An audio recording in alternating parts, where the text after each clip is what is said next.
Okay. ಮತ್ತೆ ಮಂಜು ಅವರಿಗೆ ನಿಮ್ಮ ಮೇಲೆ ಐಶ್ವರ್ಯ ಮೇಲೆ ಏನ್ ಸಿಟ್ಟು ಅಂತ ನಿನ್ನೆ ಪಂಚಿಂಗ್ ಅಲ್ಲಿ ಐಶ್ವರ್ಯ ಅವ್ರ ಮೇಲೆ ಒಂದು ಪ್ರಬಂಧನೇ ಬರ್ದ್ಬಿಡ್ತಾರೆ. ಅದಾದ್ಮೇಲೆ ಮತ್ತೆ ಒಂದು ಅವಕಾಶ ಸಿಕ್ಕಿದಾಗ ಅವ್ರು ಬಂದು ನಿಮ್ ಫೋಟೋ ಸೆಲೆಕ್ಟ್ ಮಾಡ್ಕೊಂತಾರೆ. ಏನ್ ಅಂತ ಸಿಟ್ಟು ಏನಿದೆ, ಏನಾಗಿದೆ ನಿಮ್ಮ 3 ಜನದ ಮಧ್ಯೆ ಅಂತ? ನನಗ್ ನಿಜವಾಗ್ಲೂ ಗೊತ್ತಿಲ್ಲ. ಯಾಕಂದ್ರೆ ನಾಮಿನೇಷನ್ಸ್ ಆಗುತ್ತೆ, ಇಬ್ರು ಕಿದಾಡ್ತೀವಿ, ನಾನು ಮಂಜಣ್ಣ ಇಬ್ರು ತುಂಬಾ ಜೋರಾಗಿ ಕಿದಾಡ್ತೀವಿ. ಅದಾಗಿ ನೆಕ್ಸ್ಟ್ ಡೇನೂ ತುಂಬಾ ಚೆನ್ನಾಗ್ ಆಗ್ತಾರೆ ನನ್ ಜೊತೆ, ತುಂಬಾ ನೀಟಾಗಿ ಮಾತಾಡೋದಕ್ಕೆ ಶುರು ಮಾಡ್ತಾರೆ. ಮತ್ತೆ ಹಳೆ ಮಂಜಣ್ಣನ ತರ ಚಿನ್ನ ಹೇಗಿದೆ, ಚಿನ್ನ ಚೆನ್ನಾಗಿದೆ, ಅಡ್ಗೆ ಸೂಪರ್ ಆಗಿದೆ, ಇದ್ ಮಾಡೋಣ ಅದ್ ಮಾಡೋಣ, ಟಾಸ್ಕಿಂಗ್ ಆಗೋಣ, ಆ ತರ ಎಲ್ಲ ಮಾತಾಡೋಕ್ ಶುರು ಮಾಡ್ತಾರೆ. ಮತ್ತೆ ಈ ತರದ್ ಏನಾದ್ರು ವೇದಿಕೆ ಸಿಕ್ತಾಗ ಮತ್ತೇನೋ ಮಾತಾಡೋದಕ್ಕೆ ಶುರು ಮಾಡ್ತಾರೆ. ಸೊ ಅವ್ರ ಮನ್ಸಲ್ಲಿ ಏನ್ ಓಡ್ತಿದೆ ಅಂತ ಯಾರಿಗೂ ಗೆಸ್ ಮಾಡಕ್ ಸಾಧ್ಯನೇ ಇಲ್ಲ. ಅಥವಾ ಆ ವೇದಿಕೆ ಸಿಕ್ತು ಅಂದ್ಬಿಟ್ಟು ಆತರ ಮಾತಾಡ್ತಾರ. ಓಕೆ. ಇನ್ನ ಐಶ್ವರ್ಯ ಬಗ್ಗೆ ಅವರು ಸಿಕ್ಕಾಪಟ್ಟೆ ಮಾತಾಡ್ತಾರೆ, ಹೊಟ್ಟೆ ಕಿಚ್ಚು ಈ ತರದ ಪದ ಎಲ್ಲ ಬಳಸ್ಬಿಡ್ತಾರೆ. ಅಂಡ್ ಅದೊಂದು ಮುಜುಗರ ಅನ್ನೋದೊಂದು ಪದ ಇಟ್ಕೊಂಡು ಒಂದ್ 5 ವಾರದಿಂದ ಮಾತಾಡ್ತಿದ್ದಾರೆ ಅನ್ಸುತ್ತೆ. ಐಶ್ವರ್ಯ ಅವರು ಅಂದ್ರೆ ಅವ್ರು ಹೇಗ್ ರಿಸೀವ್ ಮಾಡ್ಕೊಂಡ್ರು ಅದನ್ನೆಲ್ಲ ಅಂತ? ಇಲ್ಲ, ಆಕ್ಚುಲಿ ಡಿಸ್ಟರ್ಬ್ ಆಗಿದ್ರು ಅವರು. ಅಂದ್ರೆ ಅವ್ರು ಹೇಳಿದ ಇಂಟೆನ್ಷನ್ ಬೇರೆ ಇತ್ತು, ಅವ್ರು ತಗೊಂಡಿದ್ದ ಇಂಟೆನ್ಷನ್ ಬೇರೆ ಇತ್ತು. ಹೌದು, ಅವ್ರ ಪದ ಬಳಕೆ ಗೊತ್ತಾಗ್ಲಿಲ್ಲ ಅನ್ನೋ ರೀತಿಲಿ ಆ ಪದ ಬಳಸಿದ್ರು.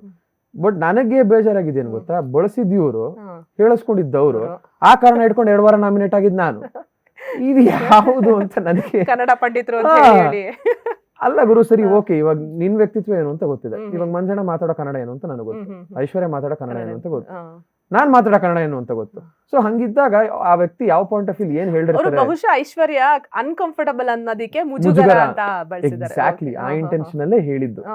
ಆ ಇಂಟೆನ್ಷನ್ ಎಕ್ಸ್ಪ್ಲೈನ್ ಮಾಡೋ ನಿಟ್ಟಿನಲ್ಲಿ ಹೋದಾಗ ಅವ್ರು ಅದನ್ನ ತಗೊಳಕ್ ರೆಡಿ ಇರ್ಲಿಲ್ಲ. ಆಮೇಲೆ ಅದನ್ನ ಇಟ್ಕೊಂಡು ನಾಮಿನೇಟ್ ಮಾಡಕ್ ಶುರು ಮಾಡಿದ್ರು. ಓಕೆ. ಇಷ್ಟೆಲ್ಲ ಆದ್ರೂನುವೆ ಶಿಷ್ಯರಿಗೆ ಮಂಜು ಅವ್ರ ಮೇಲೆ ಅದು ಎಷ್ಟು ಪ್ರೀತಿ ಯಾಕೆ ಅಂತ? ಯಾಕೆ ಅಂದ್ರೆ ನನಗೆ ಪ್ರತಿ ವ್ಯಕ್ತಿಗೂ ಫಸ್ಟ್ ಇಂಪ್ರೆಷನ್ ಅನ್ನೋದೊಂದು ಯಾವಾಗ್ಲೂ ಒಳಗ್ ಕೂತಿರುತ್ತಲ್ವಾ. ಸೊ ನನಗೆ ಫಸ್ಟ್ ಇಂಪ್ರೆಷನ್ ಮಂಜಣ್ಣ ಮೇಲೆ ತುಂಬಾ ತುಂಬಾ ಒಳ್ಳೆ ರೀತಿಲಿ ಇತ್ತು. ನಾನು ನರಕದಲ್ಲಿದ್ದಾಗ ಸ್ವರ್ಗದಲ್ಲಿದ್ದ ಮಂಜಣ್ಣ ತುಂಬಾ ಪ್ರೀತಿಯಿಂದ ಮಾತಾಡ್ತಿದ್ದಂಥ ವ್ಯಕ್ತಿ. ಅದಾದ್ಮೇಲೆ ನಾನು ಸ್ವರ್ಗಕ್ಕೆ ಬಂದ್ಮೇಲೆ ನಾವಿಬ್ರು ಕೂತ್ಕೊಂಡು ಹಾಡು ಬರೆದಿದ್ದು, ಕ್ರಿಯೇಟಿವ್ ಆಗಿ ತೊಡಗಿಸ್ಕೊಂಡಿದ್ದು, ಅಂಡ್ ನಮ್ಮಿಬ್ರು ಯೋಚನೆಗಳು ಒಂದೇ ರೀತಿ ಇತ್ತು. ಸೊ ಈ ತರದೆಲ್ಲ ನನಗೆ ಮನ್ಸಲ್ಲಿದ್ದಾಗ ನಾನ್ ಮಂಜಣ್ಣನ ಎಷ್ಟೇ ಬೈದಿರ್ಬೋದು, ಅಥವಾ ಮಂಜಣ್ಣ ನನಗೆ ಏನೇ ಟಾಂಟ್ಗಳು ಕೊಟ್ಟಿರ್ಬೋದು, ಇದೆಲ್ಲದನ್ನು ಹೊರತುಪಡಿಸಿ ನಾನು ಆ ವ್ಯಕ್ತಿ ಮಂಜಣ್ಣನ ನೋಡ್ತೀನಿ. ಸೊ ಹಾಗಾಗಿ ನನಗೆ ಮಂಜಣ್ಣ ಇಷ್ಟ ಆಗಕ್ ಶುರು ಆಗ್ತಾರೆ.